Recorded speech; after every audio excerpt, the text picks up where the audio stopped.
மக்களே, வீடியோ பிடிச்சிருந்தா லைக் பண்ணுங்க, சப்ஸ்கிரைப் பண்ணாதவங்க சப்ஸ்கிரைப் பண்ணுங்க.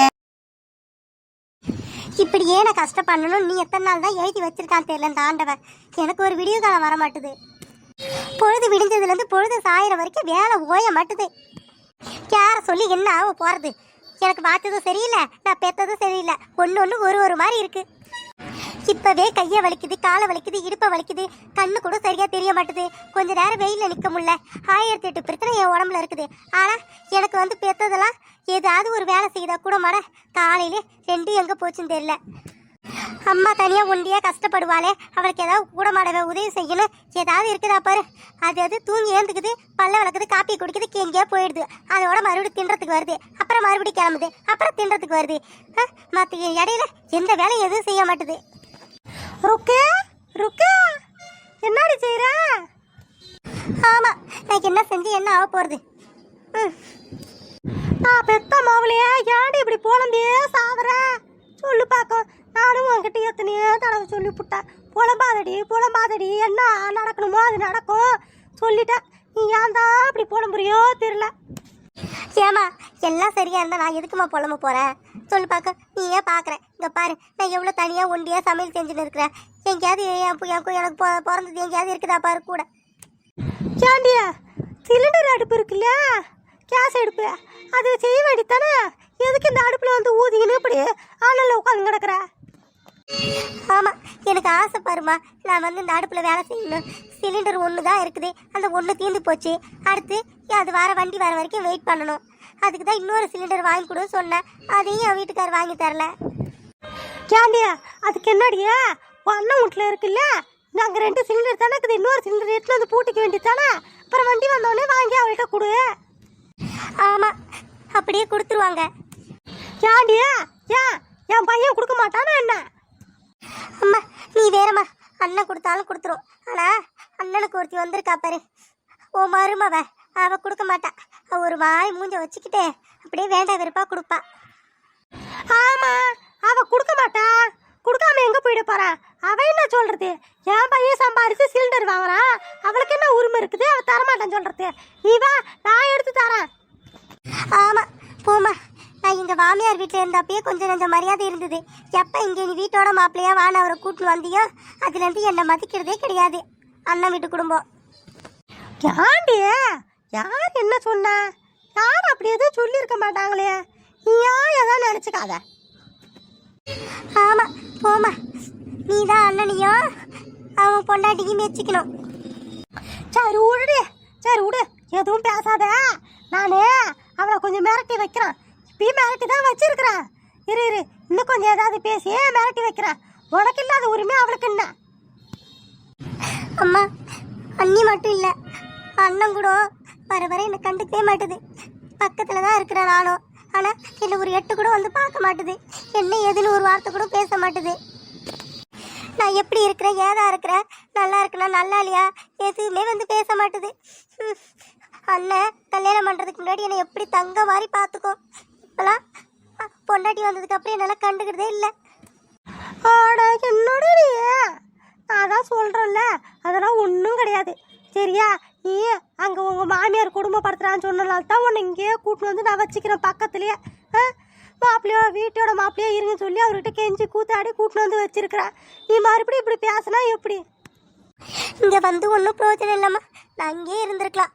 ஒரு 4-8 நடந்து வச்சா நான் இருக்கிறேன் இந்த வீட்டில். ஆனால் அண்ணன் வந்து பார்க்குதா? எங்கேயோ நான் என்னமோ பல கிலோமீட்டர் தூரமாக இருக்கிற மாதிரி தான். வாரத்துக்கு ஒரு நாள் மாதத்துக்கு ஒரு நாள் வந்து பார்க்குது. அழாதா 4 கிழமை அதுமா காலங்காத்தாலே அப்படி உட்காந்து புலம்பாத. புலம்புறதுனால தாண்டி யாரும் உங்ககிட்டயே வரமாட்டாங்க. உன் பிள்ளைகளே வரமாட்டேது தெரியுமா? நீ ஒரு ஆள் போதுமா என்ன எல்லார்கிட்டையும் தப்பாக சொல்லி வைக்கிறதுக்கு? நான் புலம்புறதால தான் என் பசங்க என்கிட்ட வரமாட்டேன்னு சொல்கிறீங்க. நீ போமா. அப்புறம் பாராண்டியே, அப்புறம் நீ என்கிட்ட இப்படி பேசுனா நான் என்ன பண்ணுறேன் சொல்லு பார்க்கும். உன்கிட்ட 4 வார்த்தை பேசி புரிய வைக்கலாம் தான் வந்திருக்கிறேன். இப்படி பேசுனா எப்படி? எம்மா நீ போமா, நீ எதுவும் பேச தேவையில்ல போ. எனக்கு ஒரு உதவி செய்யறேனா ஒன்று செய். அங்கே அண்ணன் வீட்டில் தான் இந்த செல்வி புள்ள அங்கே உட்காந்து இருக்கோம், போயிட்டு அனுப்பு. சரிடி, சரி நான் போகிறேன். நீ அப்புறம் கோவமாக பேசுகிற. இவன் பேசினா எதுவும் சரி வராது. நான் போயிட்டு அவன் அங்கேருந்து அனுப்புகிறேன். அதே மாதிரியே உன் அண்ணன்கிட்ட பேசுகிறேன். அதான் என் பையன்கிட்ட பேசுகிறேன் நான். சரியா? இந்த கண்ணுக்கு கண்ணாடி போட போகிறேன் நான். போகிறேன்ல, அப்போ பேசுகிறேன். இதுக்கப்புறம் உங்ககிட்ட நல்லா நடந்துப்பான். ஏம்மா வெளியே போகிற அண்ணன் கூட சரி சரி வரும்போது ஒரு ஃப்ரூட் மிக்சர் வாங்கிடுவாம்மா எனக்கு. அத்தாம்மா அந்த பழத்தெல்லாம் போட்டு ஜூஸ் போடுவாங்களே, எல்லா பழத்தையும் கலந்து அந்த ஜூஸ் வாங்கி கொடு. எடுத்துன்னு வா வாங்கி. சரிடி சரி, நான் வாங்கி வரேன். இவளை புரிஞ்சுக்கவே முடியல. நான் தான் இவளை பேத்தேன். ஆனால் இப்போ ஒரு நேரத்துக்கு ஒரு மாதிரி இருக்கிறா. கோவமாக பேசுகிறா, அப்புறம் சோகமாக பேசுகிறா, அப்புறம் ஜாலியாக பேசுகிறா. கேட்டனப்பா. ஆனால் இவளும் நல்லவ தான். இருந்தாலும் கொஞ்ச நேரத்தில் அப்பப்போ மாறிடுறா வேற மாதிரி. சரி, நாம் போய் கண்ணாடியை போட்டுன்னு வருவோம். போய் இவ தான் எங்கேயோ போய் உட்காந்து கிடக்குறானா? எந்த எருமை மாட்டு பையன் எங்கே போகலான்னு தெரியல. அவனும் எங்கேயாவது போய் உட்காந்து கிடக்குறான். அவன் எங்கே இருக்கிறான்னு தேடணும் போய். இது ஒரு ரெண்டுத்தையும் தேடுறதுக்கே எனக்கு பொழுது சரியாக போயிடுது. அப்புறம் இதில் தேடி எங்கே கூட்டு வந்து நான் என்ன வேலை வாங்கறது? ஐயோ கடவுளே கடவுளே.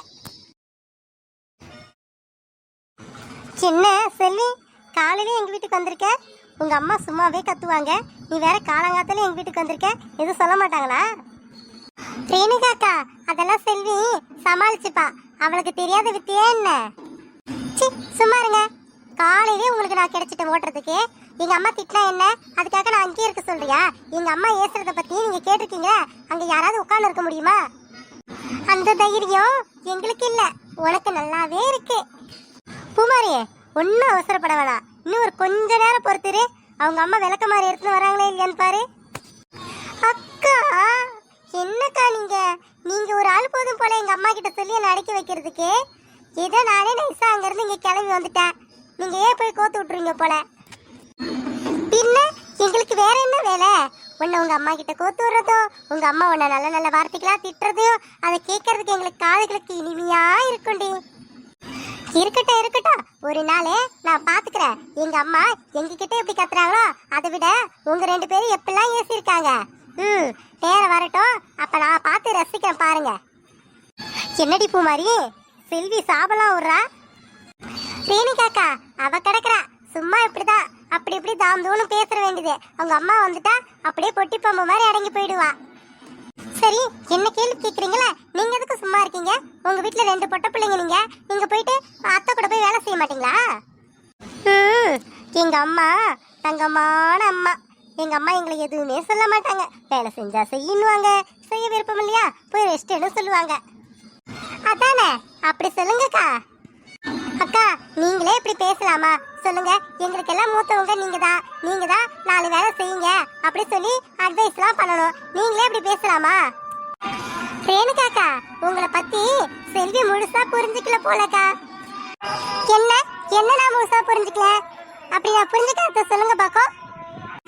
செல்வி பெரியவங்கன்னு சொல்றியே, எனக்கு என்ன 10 வயசு 5 வயசு அதிகம் உங்களை விட? என்ன பூமாரியோட ஒரு 2-3 வயசு அதிகம். உன்னை ஒப்பிடும் போது உன்னை விட எனக்கு ஒரு 5 வயசு பெருசு, அவ்வளவுதானே? இங்க பாரு செல்வி, நாம பிறந்த வீட்டுல இருக்கிற வரைக்கும் தான் சந்தோஷமா 4 விஷயம் நினைச்சதா பேச முடியும். எது வேணுமோ அதை சாப்பிட முடியும். எங்க போகணும்னு நினைக்கிறோமோ அங்க போக முடியும். ஆனா கல்யாணம் ஆனதுக்கு அப்புறம் நம்ம அந்த மாதிரிலாம் இருக்க முடியாது. அதனால இங்க இருக்கிற வரைக்கும் ஜாலியா இரு சொல்லிட்டு எங்க அம்மா என்னை விட்டுட்டாங்க. அக்கா நிஜமாவே அத்தா அப்படிதான் சொன்னாங்களா? ஆமாண்டி செல்வி, எங்க அம்மா அப்படிதான் சொன்னாங்க. நீ இங்க இருக்கிற வரைக்கும் ஜாலியா இருந்துக்கோ, அங்க புகுந்து விட்டது போனதுக்கு அப்புறம் அங்க போயிட்டு எப்படி இருக்கணுமோ அப்படி இருந்துக்கோ அப்படின்னு சொல்லிட்டாங்க. பரவாயில்லப்பா, அத்தை ரொம்ப நல்லவங்களா இருக்கிறாங்க. உங்களெல்லாம் எவ்வளவு ஃப்ரீடமா விட்டுருக்காங்க. ஆனா எங்க அம்மாவும் தான் இருக்கிறாங்களே, என்ன அதை செய்யி இதை செய்யி, இப்படி இருக்காது அப்படி இருக்காது அப்படி சொல்லிட்டு நான் இன்னும் கல்யாணமே ஆகல, அதுக்குள்ள எங்க அம்மாவே மாமியார் மாதிரி என்கிட்ட நடந்துக்கிறாங்கப்பா. சரிடி, என்ன நான் வேணா வந்து அத்தை கிட்ட பேசவா? அக்கா தெரிஞ்சுதா சொல்றீங்களா? புரிஞ்சுதா பேசுறீங்களா? அத்தைய பத்தி உங்களுக்கு தெரியாதா என்ன? நீங்க போயிட்டு செல்விக்கு சப்போர்ட் பண்ற மாதிரி பேசுறீங்கன்னு வச்சுக்கல, அவ்வளவுதான். நீங்க ஒரு 4 வார்த்தை கேட்டு வாங்கிட்டு வர மாதிரி இருக்கும். ஏ பூமாரி, அப்படி என்னடி சொல்லிட போறாங்க அத்தை? நம்ம அத்தை தானே, செல்விக்காக நாம சப்போர்ட் பண்ணலாம், வேற யாரு வந்து சப்போர்ட் பண்ணுவா? அக்கா நீங்க ஏதோ பிளான் பண்றீங்கன்னு மட்டும் எனக்கு புரியுது. ஆனா என்ன பிளான் தான் எனக்கு புரியலக்கா. எனக்கு புரிஞ்சு போச்சுப்பா, எனக்கு புரிஞ்சு போச்சு. நீங்க 2 பேர் சேர்ந்து என்ன பிளான் பண்றீங்க எனக்கு புரிஞ்சு போச்சு. சும்மாவே எங்க அம்மா கிட்ட போயிட்டு நான் ஏதாவது கேட்டா என்ன திட்டுவாங்க, ஏசுவாங்க. அதனால எனக்கு சப்போர்ட் பண்ற மாதிரி நீங்க வந்தீங்கன்னு வச்சுக்கலாம், பின் 2 சேர்த்து செத்து போறாங்க. அதானே அதானே உங்க பிளானு? ஏன் பூமாரி, செல்வி வர வர கொஞ்சம் புத்திசாலித்தனமா பேச ஆரம்பிச்சிட்டால? ஆமாங்கக்கா, ஆமா ஆமா. இந்த விஷயத்த கூட புரிஞ்சுக்க முடியாத தத்தியா இருப்பா, ஆனா இப்ப நல்லாவே புரிஞ்சுக்கிட்டா. இப்ப என்ன சொல்ல வரீங்க நீங்க 2 பேரும்? அப்ப இதுக்கு முன்ன நான் வந்து லூஸ் மாதிரி இருந்தேன், இப்பதான் தெளிவா பேசுறேன்னு சொல்ல வரீங்க. பேசுங்க பேசுங்க, புரிஞ்சா சரிதான். சே, உங்ககிட்ட வந்து உட்காந்த பாருங்க. உங்க 2 பேருக்கும் நான் தான் இன்னைக்கு தொக்கா மாட்டிக்கிட்ட போல பொழுதுபோக்குக்கு. எங்க அம்மா கிட்ட போய் உட்காந்து எங்க அம்மா பேசுற பேச்சையே கேட்டுக்கிறேன் நானு. என்ன 2 பேர் சேர்ந்து ஓட்டுறீங்க நீங்க. இந்த பாரா, இந்த கூத்து எங்கேயாவது நடக்குமா? பொம்பளை புள்ளியோ காலையில உட்காந்து கதை பேசுறது பாரா. அந்த வரா. ஐயோ, கெடி வேற இந்த பக்கம் தான் வருது. நான் எஸ்கேப்பா. ஐயோ, என்னையே ஆள விடுங்கப்பா, நான் போறேன். ஏண்டியா, அவளு 2 பேர் தான் வேலை வெட்டியில உட்காந்து கிடக்குறாளுனா, நீ அவ கூட சேர்ந்து உட்காந்து கதை பேசினா கிடக்குற. அங்க வாசக்காரியா அம்மா கேள்வி கேட்டு இருக்கிறா. ஏது போடி. ஆமா, எங்க அம்மா எப்பதான் பேசல, இப்ப பேசுறதுக்கு. கிந்தாடியா, என்ன வாய் நீளுது? ஏந்திரு, போயிட்டு அங்க கூட மாட என்ன வேலை சொல்றாள அதை போய் செய் போ. போறேன் போறேன். ரொம்ப தான் பேசுவீங்க. எங்க அம்மா பேசுறது பத்தாதுன்னு நீங்க வந்துட்டீங்க. அப்புறம் மறுபடியும் பாரு, என் பொண்ணை பத்தி என்கிட்ட குறை சொல்றியா? நான் போறேன், போதும், ரொம்ப பேசாதீங்க. வர வர இவரு எவ்வளவு பேச்சியே மதிக்கிறது கிடையாது. இருக்கட்டும் இருக்கட்டும், நண்டு சிண்டெல்லாம் என்ன ஏத்து பேச ஆரம்பிச்சிருச்சு. கூடிய சீக்கிரத்துல எல்லாத்துக்கும் ஒரு மாப்பிள்ளைய பிடிச்சி கட்டி வச்சு அனுப்பிட வேண்டியதுதான். சரி, அதுக்கு முன்னாடி நாம போயிட்டு கண்ணாடியை போட்டுன்னு வருவோம். அப்பத்தான் எந்த விஷயமா இருந்தாலும் பண்ண முடியும். வீடியோ பிடிச்சிருந்தா லைக் பண்ணுங்க, சப்ஸ்கிரைப் பண்ணாதவங்க சப்ஸ்கிரைப் பண்ணுங்க.